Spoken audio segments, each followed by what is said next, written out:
Assalamualaikum warahmatullahi wabarakatuh.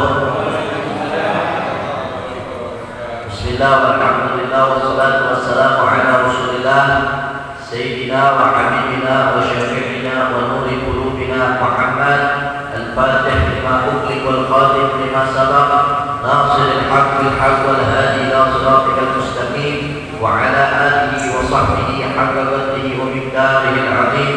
Allahumma arina al-haqqa haqqan warzuqna ittiba'ah wa arina al-batila batilan warzuqna ijtinabah.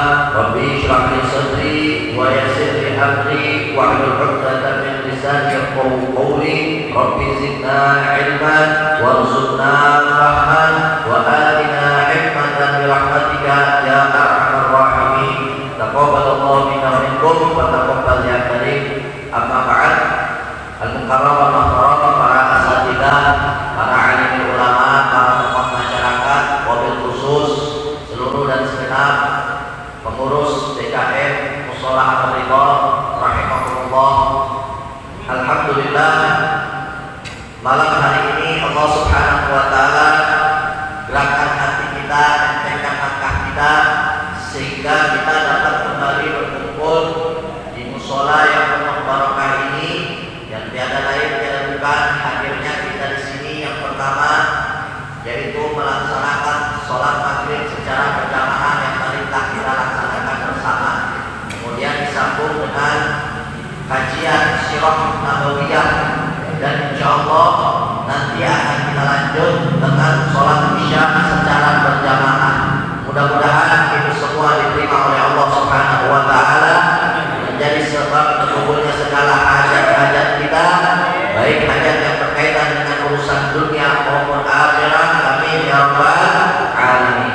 Dan ada juga para sahabat-sahabat kita atau saudara-saudara kita yang pada malam hari ini belum bisa hadir, yang mungkin nggak bisa hadirnya karena sibuk, nggak punya waktu karena pekerjaan ataupun keluarganya. Mudah-mudahan Allah Subhanahu wa taala berikan keberkahan waktunya sehingga punya waktu luang, sehingga dapat kembali berkumpul lagi bersama kita dalam pertemuan yang selanjutnya.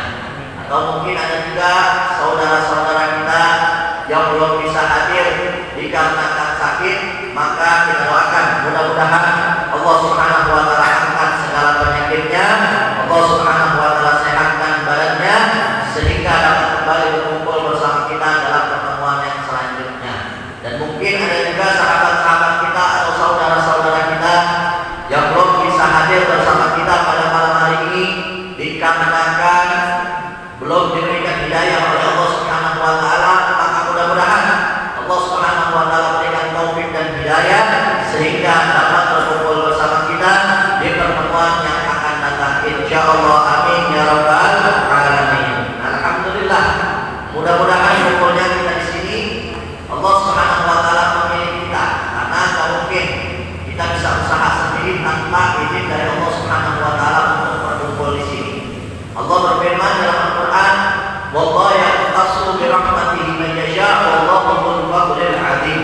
Allah Subhanahu wa taala memilih dari hamba-hambanya. Sekian banyak hamba yang tahu kalau ini ada pengajian, tapi Allah memilih siapa aja yang ingin Allah Subhanahu wa taala berikan hidayah sehingga dapat berkumpul mendapatkan rahmat dari Allah Subhanahu wa taala. Makanya mudah-mudahan kumpulnya kita di sini adalah suatu tanda atau sebab sehingga kita dimudahkan oleh Allah Subhanahu wa taala nanti masuk ke dalam surga Allah Subhanahu wa taala.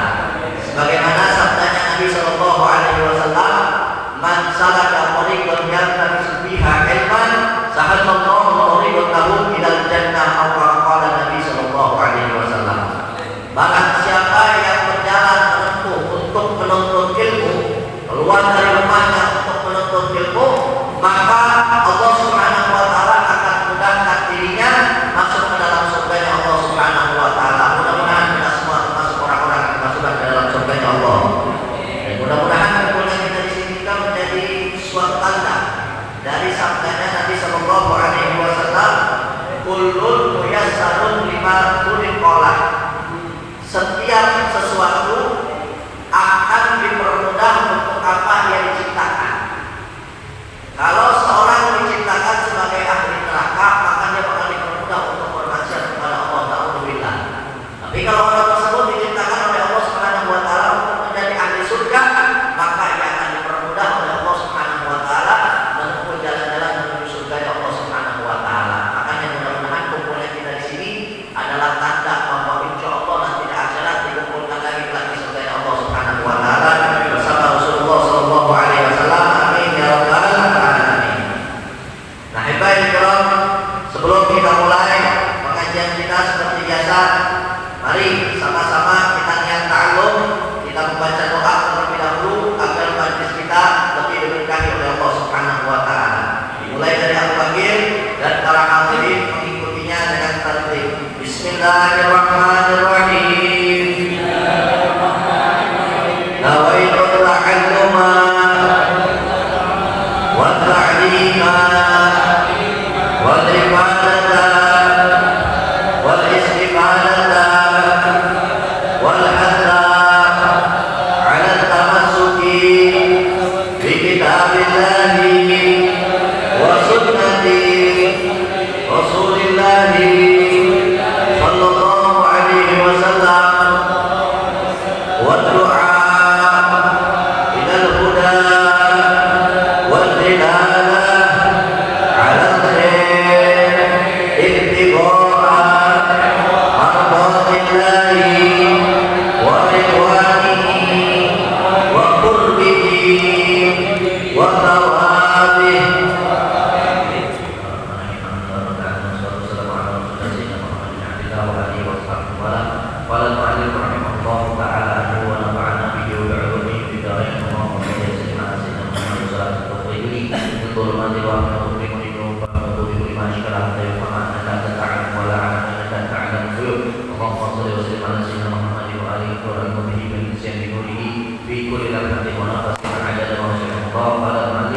Rahimahullah ta'ala nafa'ana bihi wa bi'idhan amin. Al-jahru bid-da'wati, dakwah secara terang-terangan. Jadi di pertemuan sebelumnya kita telah menjelaskan tentang bagaimana dakwahnya Nabi Shallallahu Alaihi Wasallam secara sembunyi-sembunyi. Jadi dalam kitab Fiqh Siwak ini yang dikarang oleh Syekh Muhammad Ramadan Al-Budi, beliau membagi 4 fase dakwahnya Nabi sampai beliau wafat. Dari mulai beliau diutus sebagai Rasul sampai beliau wafat, fase dakwahnya Nabi dibagi oleh Syekh Ramadan Al-Budi dalam kitab Fiqh Siwak ini menjadi 4 fase. Yang pertama, fase dakwah secara sembunyi-sembunyi, yaitu berjalan 3 tahun. Dari mulai Rasulullah Shallallahu Alaihi Wasallam mendapatkan wahyu sampai 3 tahun setelahnya. Dan dari tahun 3 tahun setelahnya sampai Nabi Shallallahu Alaihi Wasallam hijrah, itulah fase kedua dakwahnya Nabi Shallallahu Alaihi Wasallam, tapi dakwahnya secara terang-terangan. Kemudian di fase yang ketiga dakwahnya Nabi Shallallahu Alaihi Wasallam, yaitu fase di mana Nabi Shallallahu Alaihi Wasallam berdakwah mulai dari hijrah ke kota Madinah sampai tahun terjadinya Sulhul Hudaybiyah, perjanjian untuk perdamaian dengan orang-orang di luar Islam. Kurang lebih di tahun 6 atau 8 Hijriah, nanti bakal dijelaskan.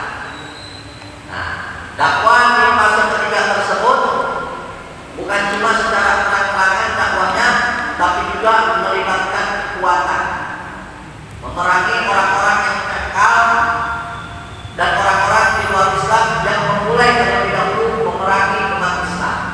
Dan fase terakhir dari Sulhul Hudaybiyah, dari perjanjian Hudaybiyah di tahun 6 Hijriah sampai Nabi Shallallahu Alaihi Wasallam wafat, itulah fase keempat dakwahnya Nabi Shallallahu Alaihi Wasallam, yaitu dakwah secara terang-terangan yang melibatkan peperangan dan nanti bakal kita bahas.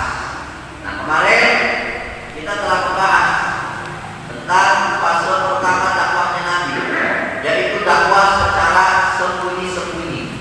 Ketika Nabi Shallallahu Alaihi Wasallam mendapatkan wahyu dari Allah Subhanahu Wa Taala, diangkat Nabi Shallallahu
beliau memeluk agama Islam. Lalu mulai itu Sayyidina Abu Bakar datang ke Sayyidina Utsman, datang ke Sayyidina Abdurrahman bin Auf, datang ke Sayyidina Zubair bin Awam, dan orang-orang terdekat daripada Nabi Muhammad Sallallahu Alaihi Wasallam. Selama 3 tahun Nabi Sallallahu Alaihi Wasallam dakwah sembunyi-sembunyi, datangin satu persatu orang-orang terdekat Nabi Sallallahu Alaihi Wasallam, sampai akhirnya berjumlah umat Islam pada saat itu 40 orang. Sampai 40 orang selama 3 tahun Nabi Sallallahu Alaihi Wasallam berdakwah secara sembunyi-sembunyi. Dan pada saat itu waktu dakwah masih sembunyi-sembunyi, umat Islam yang pengen ibadah keluar dulu dari kota Mekah karena takut. Saat itu orang-orang Quraisy, kafir Quraisy, kalau melihat ada orang Islam yang ibadah bakal dicelakai. Makanya umat Islam banyak yang ketika mereka ingin beribadah mereka keluar dulu dari kota Mekah. Kemudian Nabi Sallallahu Alaihi Wasallam menjadikan salah satu rumah dari seorang sahabat yang awal-awal masuk Islam, yaitu Sayyidina Arqam bin Abil Arqam, dijadikan rumahnya itu tempat berkumpulnya umat Islam yang masih sedikit. Jadi kalau pengen belajar Islam datang ke rumahnya Al-Arqam bin Abil Arqam. Jadi dijadikan kayak markas lah istilahnya, ngumpul di situ. Kalau Nabi Sallallahu Alaihi Wasallam pengen ngasih arahan, pengen ngasih ilmu, pengen menyampaikan wahyu, ingin bertanya, nah ngumpulnya itu di rumah Al-Arqam bin Abil Arqam. Sampai akhirnya Nabi Sallallahu Alaihi Wasallam 3 tahun berdakwah secara sembunyi-sembunyi. Kemudian Nabi Sallallahu Alaihi Wasallam beliau dakwah secara sembunyi-sembunyi. Apakah beliau takut? Enggak. Karena Nabi Sallallahu Alaihi Wasallam adalah sosok orang yang paling berani di atas muka bumi ini. Kalau kita lihat ada orang yang paling berani siapa? Nabi Sallallahu Alaihi Wasallam jauh lebih berani dari itu semua. Apalagi ketika Nabi Sallallahu Alaihi Wasallam yakin bahwa yang dibawa itu adalah risalah, yaitu perintah dari Allah Subhanahu Wa Taala, maka Nabi Sallallahu Alaihi Wasallam yakin pasti Allah Subhanahu Wa Taala akan menjaganya. Beliau nggak takut sedikit pun. Terus kenapa kalau Nabi Sallallahu Alaihi Wasallam dakwah secara sembunyi-sembunyi? Yang pertama pastinya Nabi Sallallahu Alaihi Wasallam dakwah secara sembunyi-sembunyi karena mengikuti asuran dari Allah Subhanahu Wa Taala, mengikuti arahan dari Allah. Sebab Nabi Sallallahu Alaihi Wasallam beliau tak pernah melakukan suatu perbuatan apapun, bahkan berkata suatu ucapan apapun, kecuali semuanya itu adalah arahan dari Allah Subhanahu Wa Taala. Sebagaimana firman Allah Subhanahu Wa Taala, wa ma yantiqu 'anil hawa in huwa illa wahyun yuha. Tidaklah Nabi Sallallahu Alaihi Wasallam mengucapkan satu ucapan pun kecuali itu adalah wahyu dari Allah Subhanahu Wa Taala. Apalagi Nabi Sallallahu Alaihi Wasallam membuat suatu tindakan, apalagi Nabi Sallallahu Alaihi Wasallam melakukan suatu perbuatan, pasti itu semua mengikuti arahan dari Allah Subhanahu Wa Taala. Jadi Nabi Sallallahu Alaihi Wasallam di awal-awal dakwah Islam beliau sembunyi-sembunyi bukan karena takut, bukan. Karena yang pertama mengikuti arahan dari Allah Subhanahu Wa Taala. Karena mengikuti arahan dari Allah Subhanahu Wa Taala dan menjadi contoh untuk orang-orang setelah Nabi Sallallahu Alaihi Wasallam agar dakwah itu ada siasatnya, dakwah itu ada caranya, dakwah itu ada taktiknya. Jangan sembarangan langsung mendakwah ini, ngomel itu, akhirnya dakwahnya nggak dapat, mudaratnya lebih gede. Makanya perlu ada tata caranya. Kita lihat lapangan dulu bagaimana nih, kira-kira dakwahnya apa bagaimana. Kadang-kadang ada orang yang begitu. Jangan pun orang yang kadang-kadang yang ngaji aja kadang kita tegur, jadi bacaannya salah tuh, besok-besok agak ngaji lagi. Ya, kita omelin misalkan sekarang jangan ngaji kita, ketemu di luar habis ngaji, misalkan habis ngaji keluar di luar rumahnya pada buka aurat, kita tegur, ente kan jamaah ngaji, udah ngaji, ngerti aurat, masa itu ada tegur auratnya, besok-besok agak ngaji lagi. Nah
itu orang-orang besarnya banyak yang menolak dakwahnya Nabi Lut.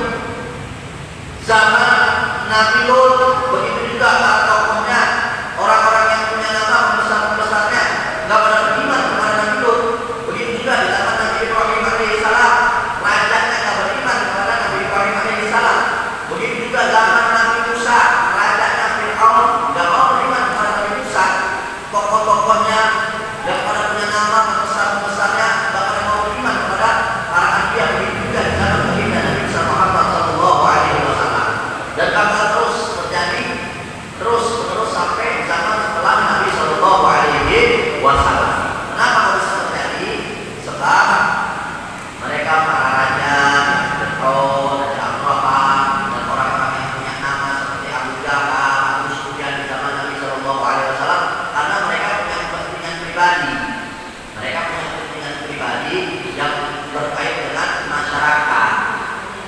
Mungkin dia punya kepentingan dan kepentingannya itu bertentangan dengan syariat Islam, sehingga syariat Islam bakal disulit sama mereka. Mereka nggak mau masuk Islam, karena kalau mereka masuk Islam, akhirnya kepentingan pribadi mereka terganggu dengan datangnya Islam. Makanya Islam dimusuhi awal-awalnya oleh pembesar-pembesar di kota Mekah. Yang pertama-tama masuk Islam adalah orang-orang menengah ke bawah, banyak dari budak, orang-orang yang lemah seperti Bilal bin Rabah, Zaid bin Harith. Walaupun ada sebagian tokoh-tokoh pembesar-pembesar yang masuk Islam di awal-awal dakwahnya Nabi Muhammad Sallallahu Alaihi Wasallam.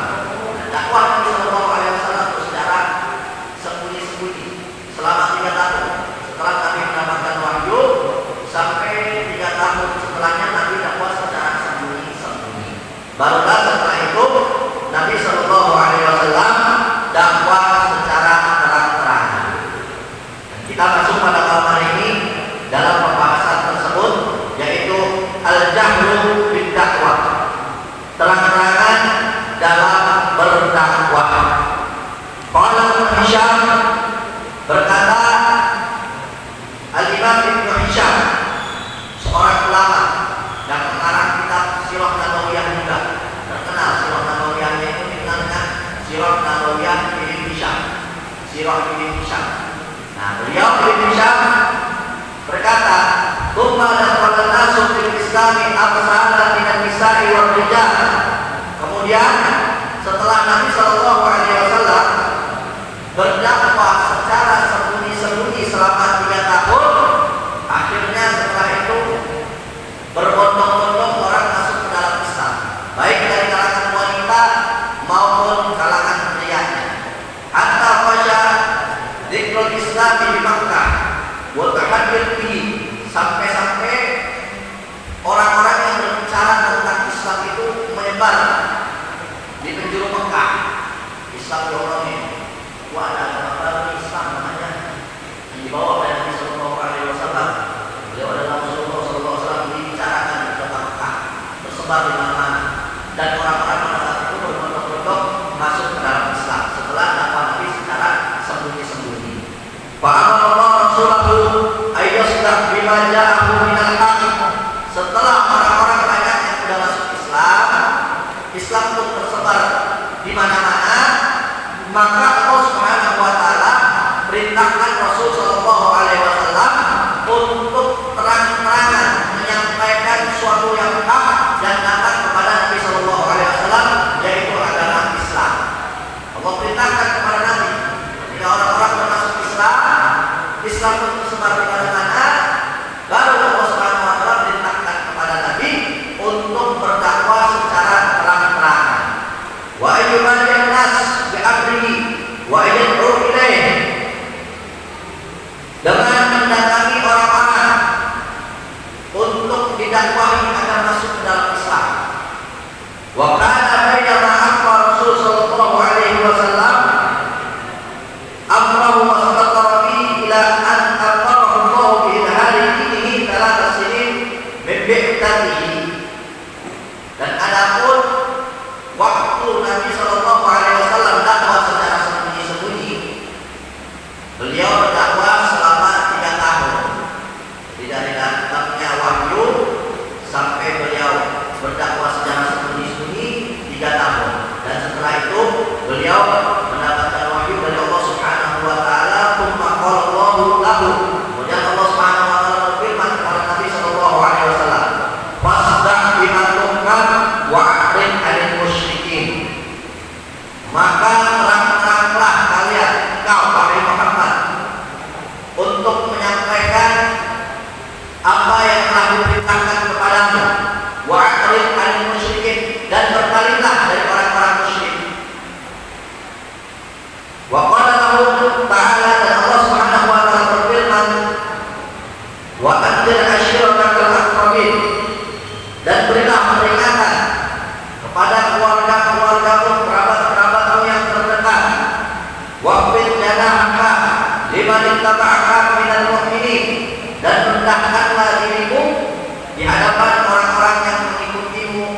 yaitu orang-orang yang beriman.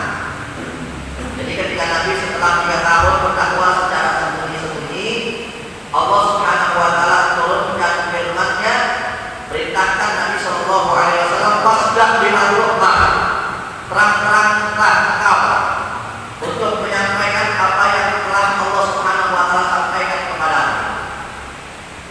Nabi sallallahu alaihi wasallam langsung terang-terangan untuk berdakwah. Setelah Allah memberikan izin Nabi sallallahu alaihi wasallam berdakwah secara terang-terangan, baru Rasulullah sallallahu alaihi wasallam berdakwah secara terang-terangan. Wa inna idzin bada Rasul sallallahu alaihi wasallam bitanfidhi amri rabbih wastajaba liqoulihi ta'ala fasda bima tu'mar wa a'rid 'anil musyrikin bi an sa'ada 'ala safa wa ja'ala yunadi ya bani fihr ya bani adi hatta ijtama'u. Saat Nabi sallallahu alaihi wasallam mendapatkan wahyu dari Allah untuk berdakwah secara terang-terangan, enggak tanggung-tanggung, Rasul sallallahu alaihi wasallam langsung berangkat ke Bukit Sofa. Jadi kalau ada yang pernah umroh atau haji atau yang belum, mudah-mudahan bisa pergi umroh dan haji. Amin.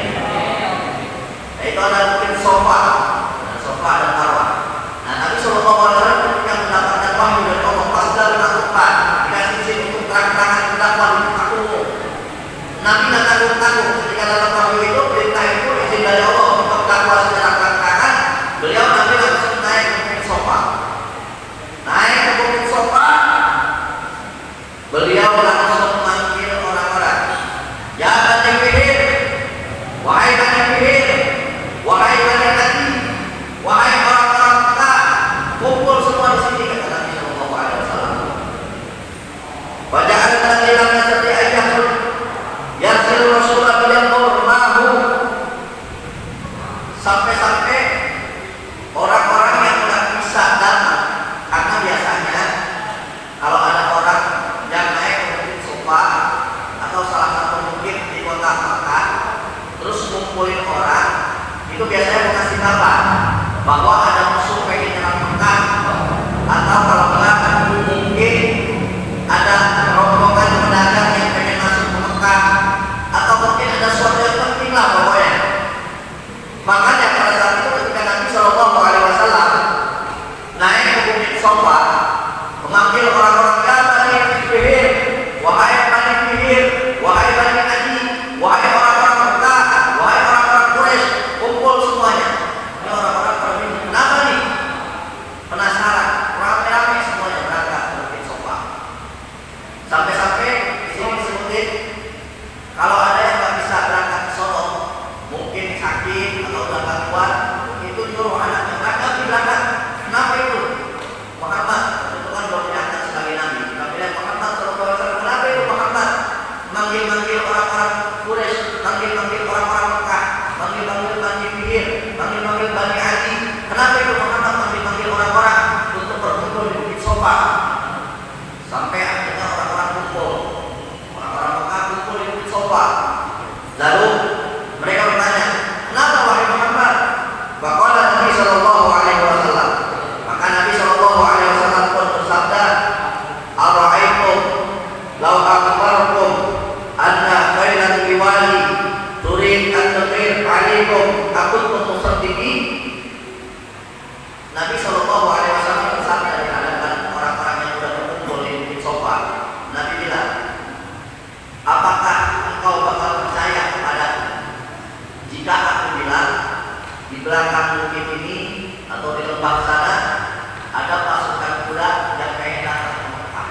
sial seumur hidup. Tabbat laka sa'il yawm, celaka itu Muhammad, celaka itu seumur hidup. Gara-gara ini ente ngumpulin kita orang, gara-gara ini kita manggil-manggil ente, manggil-manggil kita, cuma ente pengen bilang saya ini sebagai Rasul, dan ente pengen mengingatkan kita bahwa Allah itu penting. Jangan percaya, udah pulang. Gitu adalah provokator. Udah jangan ikuti pengajian itu, jangan ikuti sholat mendingan di sini, jangan musalah sholat mendingan sholat sini. Begitu ada provokator biasanya. Dari zaman Nabi itu udah ada provokator. Jadi jangan heran kalau ada provokator kayak gitu. Ini mungkin ada benih-benih kafir Quraisy yang mungkinnya. Alhamdulillah min dzalik. Nah itu Abu Lahab begitu mendengar Nabi begitu. Muhammad, ente ngumpulin kita rame-rame di sini cuma pengen nyampein itu doang. Pengen nyampein ente sebagai Rasul dan azab Allah itu pedih. Udah pulang-pulang, saya percaya. Nah, akhirnya Allah Subhanahu wa taala menurunkan firman-Nya, tabbat yada abi lahabin wa tab. Nah, surat Al-Lahab itu tabbat yada abi lahabin wa tab itu turun karena ketika Abu Lahab memprovokasi bahwa Nabi itu bakal sial seumur hidup. Gara-gara ini doang kita mengumpulin kita. Akhirnya Allah Subhanahu wa taala balas jawaban Abu Lahab, tabbat yada abi lahabin wa tab. Celaka, sial katanya Abu Lahab, dan sungguh dia bakal sial kelak di akhirat. Maka kemarin dua bangkasa enggak bakal ada manfaatnya, ada faedahnya, hartanya dan kedudukannya kelak di akhirat. Dia bakal disiksa oleh Allah Subhanahu wa taala. Tsumma nazala Rasul sallallahu alaihi wasallam. Setelah kejadian itu Rasul sallallahu alaihi wasallam turun dari sofa. Rasulullah sallallahu alaihi wasallam langsung menjalankan perintah Allah yang kedua. Jadi kan Allah Subhanahu wa taala berfirman untuk terang-terangan berdakwah di hadapan umum. Setelah itu Allah Subhanahu wa taala turunkan juga sebelumnya firman untuk berdakwah kepada orang-orang terdekat dari kerabat Nabi sallallahu alaihi wasallam. Setelah Nabi naik ke bukit Sofa untuk menjalankan perintah Allah, yaitu berdakwah secara terang-terangan, Nabi sallallahu alaihi wasallam turun dari bukit Sofa untuk menjalankan perintah Allah yang kedua, yaitu berdakwah secara terang-terangan kepada orang-orang yang terdekat dari Nabi sallallahu alaihi wasallam dari kalangan keluarganya. Kemudian Nabi sallallahu alaihi wasallam mendatangi keluarga-keluarganya atau bangsa-bangsanya yang satu keturunan satu kakek. Nabi sallallahu alaihi wasallam beliau bersabda di hadapan keluarganya, ya Bani Ka'ab, wahai Bani Ka'ab bin Lu'ay, anfidu anfusakum minan nar, jagalah diri kalian dari api neraka. Ya Bani Murrah bin Ka'ab, wahai anak keturunan Murrah bin Ka'ab, anfidu anfusakum minan nar, jagalah diri kalian dari api neraka. Ya Bani Abdi Syamsin, wahai anak keturunan Abdi Syams, anfidu anfusakum minan nar, jagalah diri kalian dari api neraka. Ya Bani Abdi Manaf, wahai anak keturunan Abdul Manaf, anfidu anfusakum minan nar, jagalah diri kalian dari api neraka. Ya Bani Abdul Muthalib, wahai anak keturunan Abdul Muthalib, anfidu anfusakum minan nar, jagalah diri kalian dari api neraka. Ya Fatimah, wahai Fatimah, anfidi nafsaki minan nar, jagalah diri kau dari api neraka. Wa inni la amliku lakum minallahi syai'an, sesungguhnya aku tidak memiliki apa-apa di antara kalian kelak di hadapan Allah Subhanahu wa taala. Nabi sallallahu alaihi wasallam datangi mengumpulkan keluarga-keluarganya yang satu nasab, yang masih satu keturunan, yang masih satu tokoh, dikumpulin semuanya, diingatkan kata Nabi sallallahu alaihi wasallam, hati-hati, jaga diri kalian dari api neraka. Jadi ketika Nabi sallallahu alaihi wasallam dapat wahyu dari Allah untuk berdakwah secara terang-terangan, gak nanggung-nanggung, langsung Nabi sallallahu alaihi wasallam keluar, naik ke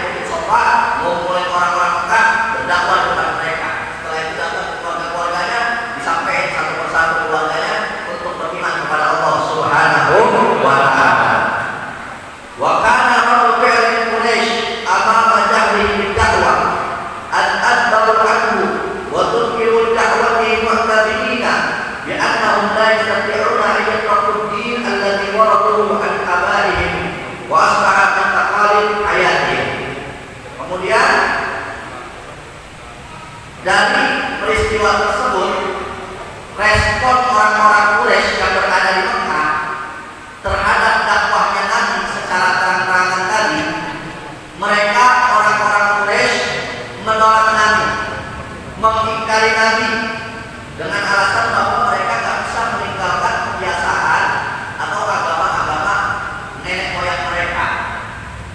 Nah ini penyakitnya, ada orang kita juga penyakitnya gitu, penyakit kebiasaan. Biasanya di sini mah begini, walaupun bertentangan dengan agama yang dipakai dalil biasanya. Biasanya kita begini, udah nggak banyak yang mengatur pakai agama.